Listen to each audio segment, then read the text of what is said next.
कल हमने हमने देखा कि किस तरीके से बहुत बड़े बड़े सियासतदान जिनसे मैं एक्सपेक्ट कर रहे थे कि चलिए पहले तो था कि ठीक है वो सीट नहीं जीते, लेकिन उसके बाद हम एक्सपेक्ट कर रहे थे ठीक है ना जीत के भी वो सर्व करेंगे।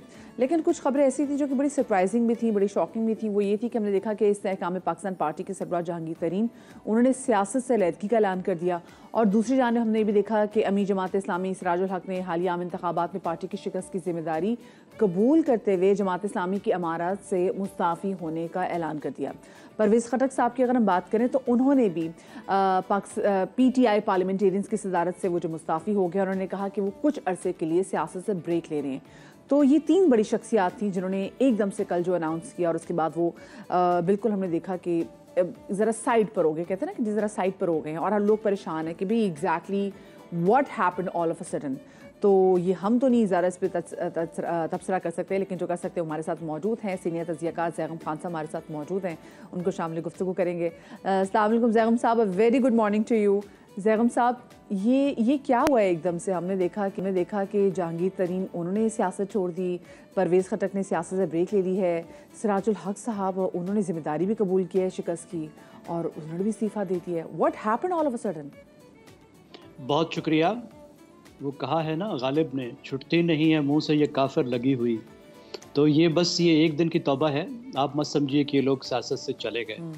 इन तीनों का जिक्र कर लेते हैं। अमीर जमात इस्लामी पर यकीनन जमात के अंदर से इस वक्त काफ़ी प्रेशर होगा। जमात जो है इंटरनली बहरहाल एक तरह की वहाँ अकाउंटेबिलिटी का मैकेनिज़्म है और अमीर से पूछा जाता है जब ऐसे मामलात होते हैं कि आपकी पॉलिसियाँ क्या थी और हमारी जमात को इतनी नाकामी क्यों। जमात इस्लामी उन जमातों में से है जो से बहुत ही बड़ी नाकामी का सामना करना पड़ा है इस इलेक्शन में। और इसमें अहम बात यह है कि पाकिस्तान में जो मजहबी जमातों का वोट है वो कम नहीं हुआ, वो तकरीबन 10% ही है, लेकिन जमात इस्लामी जो है वो बिल्कुल फारिग हो गई। एक तो आप ये देखिए कि जब कम वोट होता है तो फिर उसकी साइंस ये होती है कि आपका वोट इकट्ठा होना चाहिए एक जगह पे ताकि आप कुछ सीटें ले लें। ऐसा कराची में जमात इस्लामी के साथ हुआ करता था। फिर दीर में कुछ हल्के बच गए थे जहाँ कंसंट्रेटेड वोट था, फिर वहाँ भी नहीं रहा तो जमात का वोट बैंक भी बहुत कम हुआ। जमात को हालिया अरसे में पिछले 15 साल में सबसे ज़्यादा नुकसान पहुंचा है PTI की वजह से। पहले मुस्लिम लीग नवाज की वजह से पहुंचा, मुस्लिम लीग नवाज के साथ उन्होंने अलायंस बनाया इस्लामी जमहूरी इत्तेहाद। फिर जब वो अलायंस टूटा तो जमात इस्लामी का वोटर वापस नहीं आया, वो मुस्लिम लीग के साथ ही रुक गया। और अभी ये हुआ कि जब PTI मकबूल हुई तो जमात इस्लामी के बहुत से जो दरमियानी दर्जे के रहनुमा थे वो भी चले गए PTI में और बहुत सारे इनके वोटर भी चले गए। तो जमात का बड़ी हद तक सफाया इस वक्त हो चुका है और जमात को बड़ी मेहनत करनी होगी और जाहिर है उसका इल्ज़ाम जो है वो अमीर को लेना होगा, लेकिन अमीर अपने तौर पे जमात नहीं छोड़ सकते। अब ये जमात का जो अपना मैकेनिज़्म है वो मजलिस शूरा फैसला करेगी, ना वो खुद इलेक्शन लड़ सकते हैं ना वो खुद छोड़ सकते हैं। अगर इस्तीफा उनका कबूल होगा तो वो जाएंगे। यानी कि सिराजुल हक साहब ने अपना इस्तीफा तो दे दिया है, अब वो इस्तीफा एक्सेप्ट होता है या नहीं होता है इसका फैसला जिनकी मजलिस शूरा वो करेगी।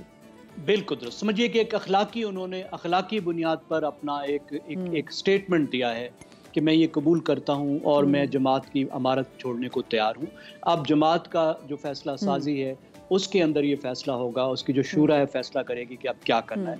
मुझे नहीं लगता कि उनको इस वक्त जाने दिया जाएगा। ही विल स्टे कम से कम अगले इलेक्शन जब तक जमात के होते हैं उस वक्त तक। परवेज़ खटक साहब बड़ा एक बहुत भी अच्छी चीज़ देखी, पर मैं भी जी देखिए एक अच्छी चीज़ थी कि आपने एक्सेप्ट किया। हमारे यहाँ तो मसला भी है ना कि हम एक्सेप्ट तो करते नहीं है और हम फ़ौरन जी धांधली की बात भी करना शुरू कर देते हैं, लेकिन जो रिवायत है कि आप अपनी हार को एक्सेप्ट कर। जब हमने समर बिलोर को देखा कि किस तरीके से उन्हें मुखालिफ के घर गई हैं, अपने फूल लेके गई हैं, हमने इसमें भी देखा कि अगर हम जहांगीर तरीन साहब के वाले से बात करें, उनके बेटे अली तरीन ने एक ट्वीट की, बड़ेपन की बात है। देखिए उम्र कम है लेकिन बाकी जो बड़े बड़े उम्र के सियासतदान हैं उनसे काफ़ी मेच्योर हैं। उन्होंने इसमें लिखा कि जी मैं जो मेरा मुखालिफ था उसकी इलेक्शन कैंपेन बहुत अच्छी थी and it's a well deserve victory, उस पे मुबारकबाद भी दी। तो ये एटीट्यूड वैसे हमारे सियासतदानों में क्यों नहीं देखने में आता? पार्टियों के मालिकान में तो बिल्कुल भी नहीं आता ना। आप पीपल्स पार्टी को देखिए, 2008 में पीपल्स पार्टी का जो वोटों का शेयर था वो कोई 30% था और अभी 18 का अभी का तो देखना है, 24 का हम देखें कितना वोट शेयर बनता है। 2018 तक उनका शेयर 13% हो चुका था।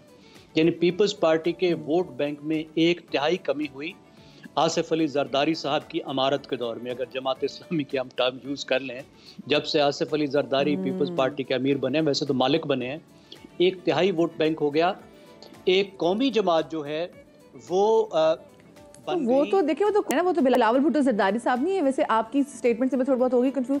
आपके कहने का मकसद है कि सारे फैसले वही लेते हैं, या बिलावल भुट्टो जरदारी साहब भी कहीं ना कहीं? देखिए, उन्होंने ना शर्मिंदगी का इजहार किया, ना निदामत का इजहार किया, ना जमात छोड़ने को तैयार हुए। वो अभी तक समझते हैं कि मैं तो शतरंज बहुत बड़ा खिलाड़ी हूँ, मेरे बगैर पीपल्स पार्टी चल ही नहीं सकती। नहीं, कोई कुछ भी कबूल नहीं किया उन्होंने, कोई जिम्मेदारी जो है वो कबूल नहीं की।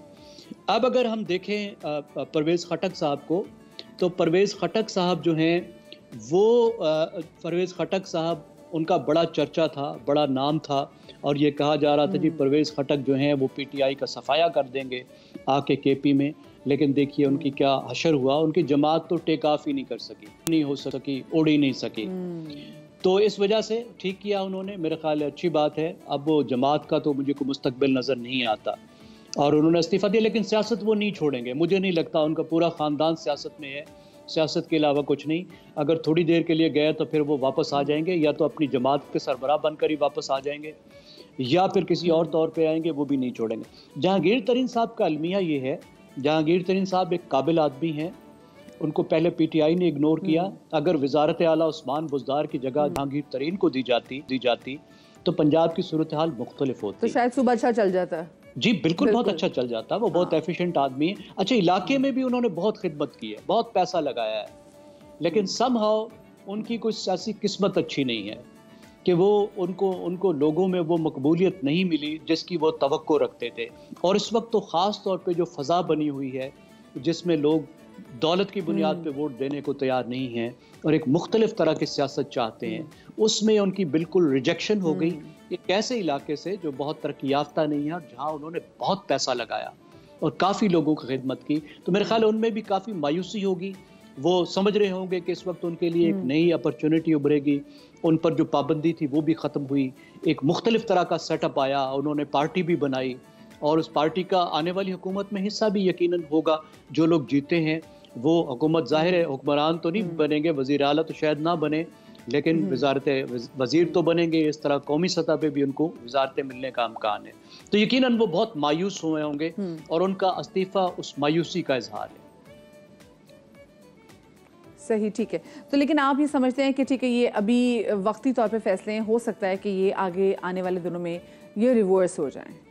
हाँ, हमने यही देखा है, सियासतदानों को हमने यही देखा है कि वक्ती तौर पर वो एक अपनी अखलाकी पोजीशन को असर्ट करने के लिए, हमदर्दी लेने के लिए वो इस्तीफ़ा देते हैं, लेकिन बहुत कम ऐसा होता है कि उस इस्तीफ़े के बाद जो है वो सियासतदान पाकिस्तान में छोड़कर भी चले जाएं और फिर वापस ना आएं।